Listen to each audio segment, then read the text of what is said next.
ایک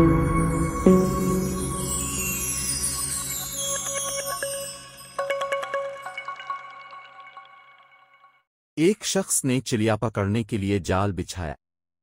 اتفاق سے ایک چڑیا اس میں پھنس گئی اور شکاری نے اسے پکڑ لیا۔ چڑیا نے اس سے کہا، اسے انسان، تم نے کئی ہرن، بکرے اور مرغ وغیرہ کھائے ہیں، ان چیزوں کے مقابلے میں میری کیا حقیقت؟ ذرا سا گوشت میرے جسم میں ہے، اس تمہارا کیا بنے گا؟ تمہارا تو پیٹ بھی نہیں بھرے گا۔ لیکن اگروتم مجھے آزاد کر دو تو میں تمہیں 3 نصیحتیں کروں گی جن پر عمل کرنا تمہارے لیے بہت مفید ہوگا۔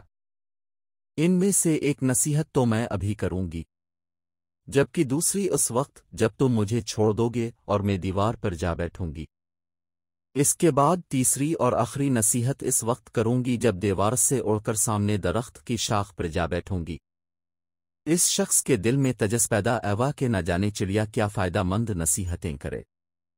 اس نے چڑیا کی بات مانتے ہوئے اس سے پوچھا، تم مجھے پہلی نصیحت کرو پھر میں تمہیں چھوڑ دوں گا۔ چنانچہ چڑیا نے کہا، میری پہلی نصیحت یہ ہے کہ جو بات کبھی نہیں ہو سکتی اس کا یقین مت کرنا۔ یہ سن کر اس آدمی نے چڑیا کو چھوڑ دیا اور وہ سامنے دیوار پر جا بیٹھی، پھر بولی، میری دوسری نصیحت یہ ہے کہ جوبا ہو جائے اس کا غم نہ کرنا۔ اور پھر کہنے لگی، اے بھلے مانس، تم نے مجھے چھوڑ کر بہت بڑی غلطی کی، کیونکہ میرے پیٹ میں پاؤ بھر کا انتہائی نایاب پتھر ہے۔ اگروتم مجھے ذبح کرتے اور میرے پیٹ سے اس موتی کا نکال لیتے، تواس کے فروخت کرنے سے تمہیں اس قدر دولت حاصل ہوتی کہ تم بہت بڑے رئیس بن جاتے۔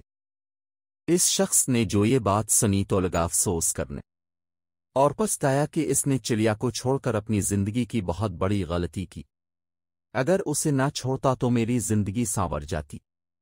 چڑیا نے اسے اس طرح سوچ میں پڑے کہ اتوار کر درخت کی شاخ پر جا بیٹھی اور بولی، اے بھلے مانس، ابھی میں نے تمہیں پہلی نصیحت کی جسے تو بھول گئے کہ جو بات نہ ہو سکنے والی ہو اس کا ہرگز یقین نہ کرنا۔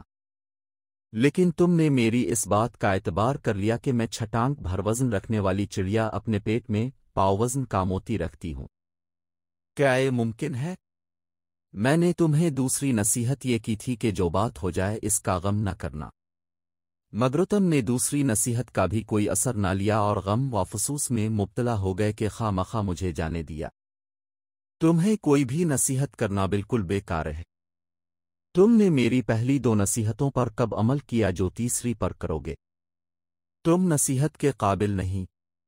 یہ کہتے ہوئے چڑیا پھر سے اڑی اور ہوا میں پرواز کر گئی۔ وہ شخص وہیں کھڑا چڑیا کی باتوں پر غور و فکر کرتے ہوئے سوچوں میں کھو گیا۔ وہ لوگ خوش نصیب ہوتے ہیں جنہیں کوئی نصیحت کرنے والا ہو۔ ہم اکثر اپنے مخلص ساتھیوں اور بزرگوں کی نصیحتوں پر کان نہیں دھرتے اور اس میں نقصان ہمارا ہی ہوتا ہے۔